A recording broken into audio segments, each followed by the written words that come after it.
Hello engineers, I am Babu. You are watching electrical जिंदगी।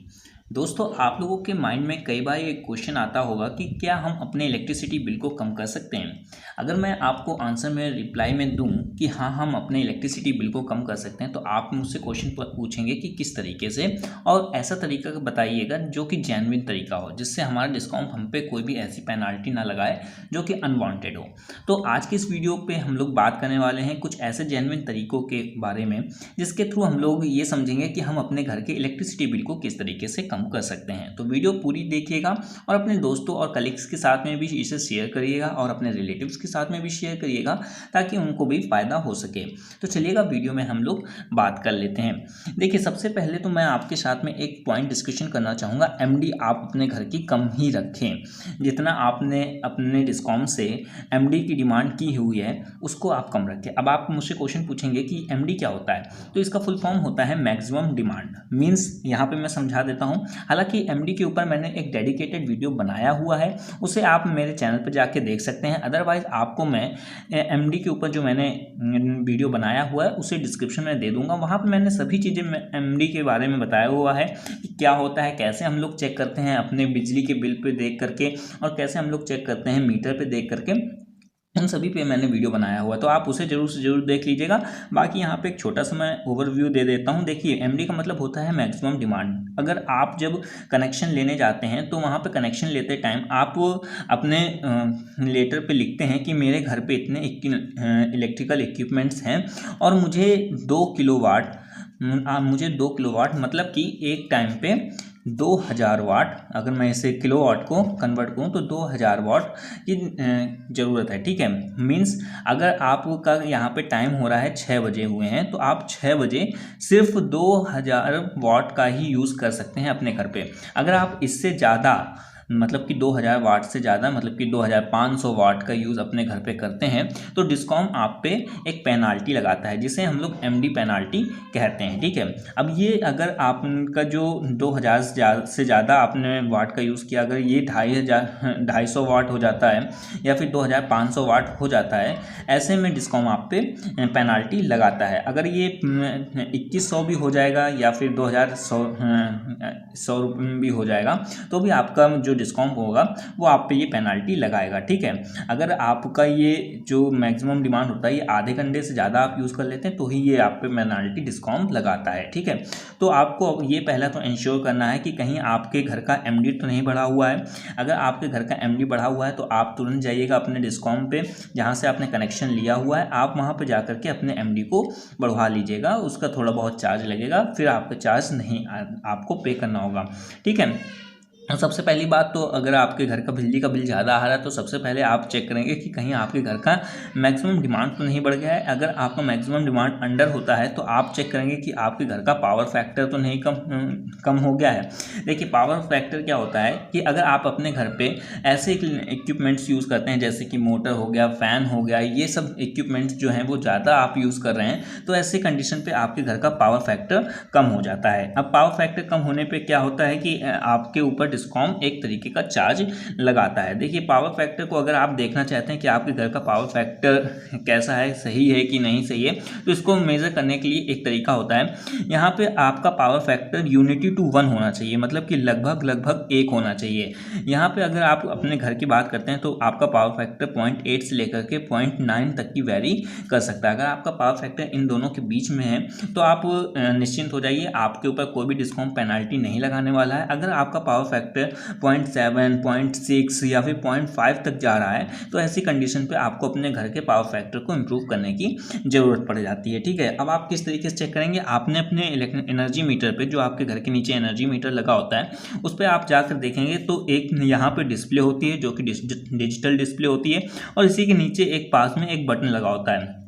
जब उस बटन को आप कई बार प्रेस करेंगे तो आपको स्क्रीन पे यहाँ पे दिखाई दे रहा होगा कि इस तरीके का आपके सामने एक नोटिफिकेशन आ जाएगा। तो आप यहाँ से चेक कर सकते हैं कि आपके घर का पावर फैक्टर कैसा है। अगर आप आपके घर का पावर फैक्टर यहाँ पे कम होता है तो ऐसी कंडीशन पे आपके जो इक्विपमेंट्स आप यूज़ कर रहे हैं, मोटर हो गया एंड फैन हो गया, तो आप उन्हें अपडेट कराइएगा, वो काफ़ी पुराने हैं। और इसी के साथ में हैवेल्स का एक पावर फैक्टर से रिलेटेड एक डिवाइस होता है जिसमें कैपेसिटर लगे होते हैं अंदर, वो आप अपने घर पे पे यूज़ कर सकते हैं, ठीक है ना। बाकी अगर मैं बात करूं कि पावर फैक्टर को और किस तरीके से आप इम्प्रूव कर सकते हैं, तो ऐसी कंडीशन पे आपको क्या करना होगा कि अपने जहां से भी आपके एनर्जी मीटर पे कनेक्शन आ रहा है वहां पे आप पैरेलल में कैपेसिटर बैंक का भी यूज़ कर सकते हैं, तो आपके घर का पावर फैक्टर इंप्रूव हो जाएगा। तो मैंने यहाँ पे 2 तरीके आपको बता दिए कि आप अपने घर की इलेक्ट्रिसिटी बिल में पहले तो आप एमडी चेक करेंगे, अगर एमडी प्रॉपर होती है तो आप पावर फैक्टर को चेक करेंगे। अगर ये भी आपका पावर फैक्टर भी प्रॉपर है और तब भी आपके घर का इलेक्ट्रिसिटी बिल ज़्यादा आ रहा है, तो आपको चेक करना है कि आपके घर पे जो भी चीज़ें लगी हुई हैं वो आईई रूल्स के अकॉर्डिंग में लगी हुई हैं या नहीं लगी हुई हैं। मीन्स आप अगर इलेक्ट्रिकल इंजीनियर हैं तो आपको आई रूल्स पता होना चाहिए कि इंडियन इलेक्ट्रिसिटी रूल्स के अकॉर्डिंग ही अगर घर पे सभी चीज़ें लगी हुई होती हैं, प्रॉपर वायरिंग की हुई होती है, जहाँ पे मोटे वायर की ज़रूरत है वहाँ पे मोटा वायर यूज़ किया जा रहा है, जहाँ पे पतले वायर की ज़रूरत है वहाँ पे पतला वायर यूज़ किया जा रहा है, ऐसी कंडीशन पे आपको ये चेक करना ज़रूरत हो जाती है कि आपके घर पे जो भी वायरिंग की हुई है वो आईई रूल्स के अकॉर्डिंग की हुई होनी चाहिए, ठीक है। तो आप इलेक्ट्रिकल इंजीनियर होने के नाते आप इसे भी एक बार चेक कर लीजिएगा कि आपके घर पे की गई वायरिंग और सभी जितने भी फंडामेंटल्स आपके घर पे वायरिंग वगैरह की गई हैं वो सभी आई रूल्स के अकॉर्डिंग में होनी चाहिए, राइट। फिर उसके बाद आप चेक करेंगे कि आपके घर पे जो भी आप इक्विपमेंट्स यूज़ कर रहे हैं उसकी स्टार रेटिंग सही है या फिर नहीं है। स्टार रेटिंग का मतलब क्या होता है, देखिए अगर आपने अपने घर पे जो इक्विपमेंट्स आप यूज़ कर रहे हैं तो उस पर इस तरीके का एक स्टार का रेटिंग का वो बना होता है, ठीक है। यहाँ पे आपके 5 स्टार बने होते हैं इस तरीके से और उस पर रेटिंग लिखी हुई होती है। तो ये आप जरूर से जरूर इंश्योर करिएगा कि आपके घर पे जो भी फ्रिज हो गया या फिर जो भी आप इलेक्ट्रिकल इक्विपमेंट यूज़ कर रहे हैं उसकी रेटिंग हाई से हाई होनी चाहिए, मतलब कि 4 से लेकर के 5 के बीच में ही होनी चाहिए, 4.5 भी हो सकती है, ठीक है। तो इस जितनी ज़्यादा रेटिंग होगी तो उसका मतलब होता है कि वो इक्विपमेंट एनर्जी का कंजप्शन उतना ही कम कर रहा है, मतलब कि पावर का कंजप्शन जो है वो उतना ही कम कर रहा है। तो ऐसी कंडीशन पे आपको ये जरूर इंश्योर कर लेना है कि आपके घर पे जो भी इक्विपमेंट आप इलेक्ट्रिकल इक्विपमेंट यूज़ कर रहे हैं उसकी स्टार रेटिंग प्रॉपर है, ठीक है। तो यहाँ पे मैंने 4 पॉइंट्स आपके साथ में डिस्कशन किए हैं, फिर से रिवाइज करा देता हूँ। एमडी आपको अपने घर की चेक करनी है, अगर एमडी अंडर में आती है तो आपको पावर फैक्टर चेक करना है, अगर पावर फैक्टर भी अंडर आ रहा है तो आपको चेक करना है कि आपके घर पर जो वायरिंग की गई है वो आई रूल्स के अकॉर्डिंग की गई है। अगर आपको आई रूल्स नहीं पता है तो मैं इस पर भी जल्दी ही डेडिकेटेड वीडियो बना दूंगा, ठीक है। तो आई रूल्स पे भी आप चेक कर सकते हैं कि आपके घर पे की गई वायरिंग आई रूल्स के अकॉर्डिंग है या नहीं है। फिर उसके बाद आप चेक करेंगे कि आपके घर पे जो भी इलेक्ट्रिकल इक्विपमेंट यूज़ किए जा रहे हैं वो स्टार रेटिंग के अकॉर्डिंग है या नहीं है। अगर ये चारों चीज़ें ही सही होती हैं तो अभी आपको ज़रूरत है 5th जो मैं आपको पॉइंट बताने वाला हूँ इस कदम को उठाने के लिए। इस पर आपको क्या करना होगा, आपको अपने घर पर जितने भी इलेक्ट्रिकल इक्विपमेंट्स हैं उन पे आपको थोड़ा सा फोकस करना है, उनको आपको थोड़ा सा रिप्लेस करने की ज़रूरत है। देखिए रिप्लेस में भी आपको घर के सभी इक्विपमेंट्स रिप्लेस करने की ज़रूरत नहीं है, मैं जो इस तरीके से आपको बता रहा हूँ चेक करने का तरीका, आपको उसी तरीके से अपने घर के सभी चीज़ों को चेक करना है। अगर आपका फ़ैन जो है, आपके घर पर जो फ़ैन यूज़ हो रहा है, अगर फ़ैन काफ़ी पुराने मॉडल का हो चुका है, मीन्स आपने देखा होगा पुराने में आपके काफ़ी हैवी फ़ैन होते हैं, तो अगर आपका काफ़ी हैवी फ़ैन है और उसकी स्पीड वगैरह भी कम आ रही है तो ऐसी कंडीशन पे आप चेक कर सकते हैं कि आपका फ़ैन प्रॉपर सही है या फिर नहीं है। आप एक बार चेक कर लीजिएगा और साथ ही में आप ये भी चेक कर लीजिएगा जो फ़ैन में आपका कैपेसिटर यूज़ किया गया है वो भी प्रॉपर वर्क कर रहा है या फिर नहीं कर रहा है, ठीक है। तो ऐसी कंडीशन पे आप चेक कर लीजिएगा कि फ़ैन आपका प्रॉपर है या नहीं है। फिर आपको चेक करना है कि आपके घर के जो बल्ब होते हैं, आपने देखा होगा कि कई घरों पर आज भी जो 100 वॉट के बल्ब होते हैं वही यूज़ किए जा रहे होते हैं, तो आपको इसकी जगह में बल्ब की जगह में LED बल्ब लगाने हैं या फिर ट्यूब लाइट आप लगा सकते हैं, ठीक है। तो आपको बल्ब की जगह में LED बल्ब या फिर ट्यूब लाइट्स आपको लगानी होगी, ठीक है। उसके बाद आप चेक करेंगे फ्रिज के बारे में। फ्रिज के बारे में आपको देखना है कि आपके घर के पे जो भी फ्रिज यूज़ की जा रही है वो उसकी रेटिंग क्या है, प्रॉपर रेटिंग स्टार रेटिंग उसकी सही है या फिर नहीं है। एंड सेकंड चीज़ आपको ये ध्यान रखना होगा कि जब आप अपने फ्रिज का इस्तेमाल करते हैं तो जितना ज़्यादा से ज़्यादा हो सके उसे आप बंद ही रखें। मीन्स आपने देखा होगा कि ये हमारी फ्रिज है, बंद रखने का मतलब मेरा ये नहीं कि आप सीधे सीधे प्लग से ही हटा दें, मेरा मतलब है कि आपका जो फ्रिज होती है फ्रिज के ऊपर एक यहाँ पे जो ढक्कन होता है आपका ओपन करने वाला, वो उसे आप हमेशा बंद ही रखें, जितना कम से कम हो सके उसे कम ही ओपन करा करें, ठीक है ना। तो ऐसे में क्या होता है कि जो आपका कंप्रेसर होता है, जितना आप बार बार इसे ओपन करेंगे ढक्कन को, इसके ढक्कन को जितना आप बार बार ओपन करेंगे उतनी बार ही कंप्रेसर पे लोड पड़ेगा और कंप्रेसर इलेक्ट्रिसिटी का कंजप्शन करेगा। तो आपको ये इंश्योर करना है कि आप अपने घर पे फ्रिज को अगर बार बार ओपन करते हैं तो ऐसी कंडीशन पे आप फ्रिज को बार बार ओपन मत किया करिए, ठीक है। आपको फिर जा कर के चेक करना है बैटरी के बारे में। बैटरी के बारे में आपको क्या चेक करना है कि आपकी बैटरी प्रॉपर चार्ज हो जाने के बाद में आपके स्टेबलाइजर से सप्लाई लेना बंद कर देती है या नहीं। देखिए कई कई केसों में ये देखा गया है कि बैटरी जो होती है वो कभी फुल चार्ज हो ही नहीं पाती है। ऐसे में क्या होता है कि बैटरी जो होती है वो फूल जाती है, फूल जाने की वजह से ये बैटरी प्रॉपर हमारी चार्ज नहीं हो पाती है और हमेशा इलेक्ट्रिसिटी का कंजप्शन करती रहती है। तो अगर आपकी बैटरी पुरानी हो चुकी है और अगर आप इलेक्ट्रीशियन अपने घर पर नहीं हैं तो आप एक इलेक्ट्रीशियन को बुला सकते हैं। बाकी अगर आप इलेक्ट्रीशियन हैं तो आप खुद से भी चेक कर सकते हैं कि आपकी बैटरी प्रॉपर चार्ज होने जाने पे इलेक्ट्रिसिटी के कंजप्शन को रोक देती है या फिर तब भी लेती रहती। तो ऐसी कंडीशन पे आप एक बार चेक कर लीजिएगा कि बैटरी आपकी कहीं पुरानी तो नहीं हो गई है। अगर बैटरी पुरानी हो जाती है तो आप उसे भी रिप्लेस कर सकते हैं। सेकंड चीज़ आपको चेक करना है मोटर के बारे में। देखिएगा मोटर के बारे में भी आप सबसे पहले तो आप स्टार रेटिंग को चेक करेंगे, देन आप ये देखेंगे कि आपके घर पे जो पानी है आप उसे कम से कम इस्तेमाल कीजिए, ताकि अगर आप जितना ज़्यादा पानी इस्तेमाल करेंगे, पानी को ज़्यादा बहाएंगे, तो ऐसी कंडीशन पे क्या होगा, आपको बार बार मोटर की भी ज़रूरत लेनी पड़ेगी। और मोटर क्या होती है कि हमारी इंडक्टर होती है, ठीक है, इंडक्टर नेचर की होती है। ऐसे में क्या होगा कि जितनी बार आप मोटर को यूज़ करेंगे उतनी बार आपका पावर फैक्टर भी कम होना चालू हो जाएगा, ठीक है। तो जहाँ आप मोटर का यूज़ करेंगे वहाँ आपका पावर फैक्टर कम होगा। पहले मैं बता चुका हूँ, अगर पावर फैक्टर कम होता है तो आपके ऊपर पेनाल्टी लगाई जाती है। तो आपको मोटर का कम से कम उपयोग करना है, राइट। अब फिर आपको बाद में एक और भी पॉइंट आपको मेंशन कर देता हूँ कि आप अपने घर पे विंडोज़ को, मतलब कि जो आपके घर पे खिड़कियाँ होती हैं आप उनको भी थोड़ा सा ध्यान दीजिएगा कि अगर आपके घर पे एयर कंडीशनर लगा हुआ है, मींस एसी वगैरह आप यूज़ करते हैं अपने घर पे, तो आप अपने विंडोज़ को बंद रखें। और अगर आपके घर पे विंडो नहीं, माफ़ी चाहूँगा, एसी नहीं है तो आप अपनी विंडो को ओपन रखिए ताकि आपको यहाँ पे फ्रेश एयर आ सके, ठीक है।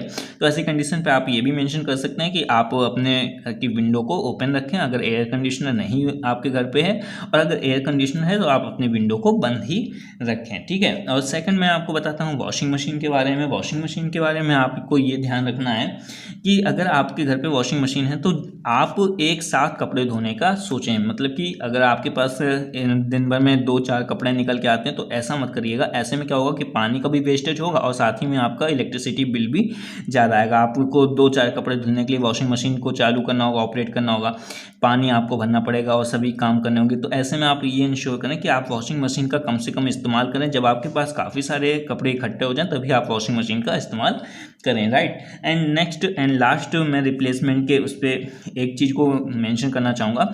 आपके घर पे जो कंप्यूटर्स होते हैं या फिर लैपटॉप आपके घर पे है, तो ऐसी कंडीशन पे आपको ये भी ध्यान देना है कि आपके घर पे जो कंप्यूटर है या फिर लैपटॉप है वो ज़्यादा अगर पुराना हो चुका है तो आप एक बार उसको चेक कर सकते हैं कि उसके जो बैटरी है, बैटरी बैकअप उसका प्रॉपर है या फिर नहीं है। और साथ ही में अगर आपको कंप्यूटर या फिर लैपटॉप का आप यूज़ नहीं कर रहे हैं तो ऐसी कंडीशन पर उसका प्लग जो है वो निकाल के रख दिया करिए। अगर कंप्यूटर और लैपटॉप का प्लग लगा रह जाता है तो ऐसी कंडीशन पर वो भी इलेक्ट्रिसिटी का कंजप्शन करता रहता है, ठीक है। तो आपको ये बात ध्यान रखनी है। एंड लास्ट में आपको एक चीज़ बताना चाहूँगा, अगर आप अपने इलेक्ट्रिसिटी बिल को सच में कम करना चाहते हैं तो आप एक और चीज़ को फॉलो कर सकते हैं। हालांकि शुरुआत में मैं ये जो चीज़ बता रहा हूँ ये शुरुआत में तो आपको इकोनॉमिकल नहीं लगेगी, बट आपको ये जो मैं आपको चीज़ बताने वाला हूँ ये आपको फ्यूचर में बहुत ज़्यादा आपको फ़ायदा देने वाले हैं। लास्ट क्या चीज़ है, सोलर पैनल का आप यूज़ कर सकते हैं। देखिए दोस्तों, शुरुआत में तो आपको लगेगा कि ये चीज़ इकोनॉमिकल नहीं है, ठीक है, लेकिन जब आपके घर पर ये एक बार प्लेस हो जाएगा, मतलब कि ये प्रॉपर लग जाएगा, तो आपको फ्यूचर में आपके घर के बिजली का बिल बचता रहने वाला है। तो यहाँ पे मैंने कई सारे आपके साथ में पॉइंट्स शेयर करे, 6 पॉइंट मैंने आपके साथ में शेयर करे हैं जिनका फॉलो करते हुए आप अपने घर की इलेक्ट्रिसिटी बिल को 20 से 30% आप निश्चित तौर पे कम कर सकते हैं। फिर से मैं बता देता हूँ, मैक्सिमम डिमांड आपको देखनी है घर की, कि मैक्सिमम डिमांड अगर आपकी बढ़ी है तो आप उसे रिप्लेस कराएं अपने एनर्जी मीटर को। अगर मैक्सिमम डिमांड नहीं बढ़ी हुई होती तो आप चेक करेंगे पावर फैक्टर को। अगर पावर फैक्टर कम होता है तो ऐसी कंडीशन पे आपको हैवल्स के एक पावर फैक्टर होता है कैपेसिटर बैंक, उसको आपको यूज़ करना है। अगर आप को वो नहीं मिल पा रहा है तो ऐसी कंडीशन पे आप अपने एनर्जी मीटर के पैरेलल में किसी भी इलेक्ट्रिशियन को बुला करके आप कैपेसिटर बैंक का यूज़ करवा सकते हैं, वो आपका इंस्टॉल कर देगा, राइट। अगर आपका पावर फैक्टर भी कम होता है तो आपको ध्यान देना है कि आपके घर पे सभी वायरिंग जो है वो आई रूल्स के अकॉर्डिंग की गई है या नहीं की गई। अगर ये भी आपका प्रॉपर होता है तो आपको चेक करना है कि आपके घर के इलेक्ट्रिकल जो इक्विपमेंट्स होते हैं, आपके घर के इलेक्ट्रिकल इक्विपमेंट्स की जो रेटिंग है, स्टार रेटिंग, वो प्रॉपर है या नहीं है। अगर ये भी प्रॉपर होती है तो आपको रिप्लेस के ऊपर फिर ध्यान देना। मैंने सभी चीज़ें आपको बताई हुई हैं, फिर आप सोलर पैनल की तरफ मूव ऑन कर सकते हैं। तो आई होप कि आपको ये वीडियो में बताई हुई सभी चीज़ें समझ में आई होंगी। आपको वीडियो पसंद आई है, वीडियो को शेयर करिएगा, लाइक करिएगा, एंड चैनल को सब्सक्राइब नहीं किया तो सब्सक्राइब बिल्कुल कर लीजिएगा, और अपने दोस्तों एंड कलीग्स के साथ में इस वीडियो को जरूर से जरूर शेयर करिए ताकि उनको भी ये नॉलेज मिल सके, ठीक है दोस्तों। अगर माइंड में कोई भी डाउट एंड क्वेरी होती तो आप मुझसे कमेंट करके पूछ सकते हैं, या फिर सोशल मीडिया अकाउंट पे आप मुझसे पूछ सकते हैं। लिंक आपको मैं डिस्क्रिप्शन में मेंशन कर दूंगा। चलिएगा दोस्तों, मिलते हैं नेक्स्ट वीडियो में नेक्स्ट टॉपिक के साथ में। Take care, bye bye.